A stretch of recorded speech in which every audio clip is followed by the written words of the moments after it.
ಮಹಾಕುಂಭಮೇಳದಲ್ಲಿ ಭಕ್ತರ ಮೇಲೆ ಪೊಲೀಸರ ದರ್ಪ ಕೂಡ ಜೋರಾಗಿದೆ. ಭಕ್ತರ ಅನ್ನಕ್ಕೆ ಮಣ್ಣು ಹಾಕಿದ್ದಾರೆ ಪೊಲೀಸ್ ಅಧಿಕಾರಿಯೊಬ್ಬರು. ಇಲ್ಲಿ ಎಕ್ಸ್ನಲ್ಲಿ ವಿಡಿಯೋ ಹಂಚಿಕೊಂಡಿದ್ದಾರೆ ಅಖಿಲೇಶ್ ಯಾದವ್.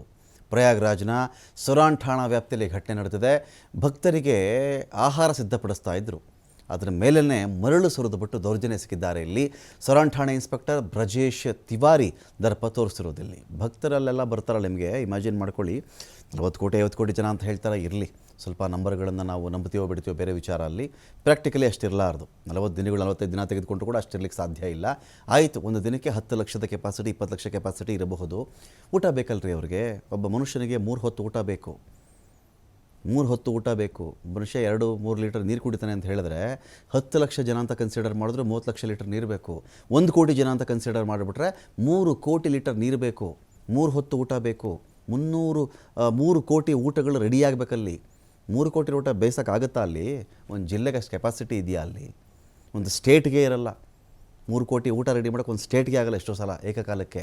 ಯಾರಲ್ಲಿ ಅಡುಗೆ ಮಾಡ್ತಾಯಿದ್ರೆ ಅದರಲ್ಲಿ ಹೋಗಿ ಮರಳು ಸುರಿದು ವಿಕೃತಿ ಮೆರೆದಿರ್ತಕ್ಕಂಥದ್ದು ಸೊರಾನ್ ಠಾಣಾ ಇನ್ಸ್ಪೆಕ್ಟರ್ ಬ್ರಜೇಶ್ ತಿವಾರಿ.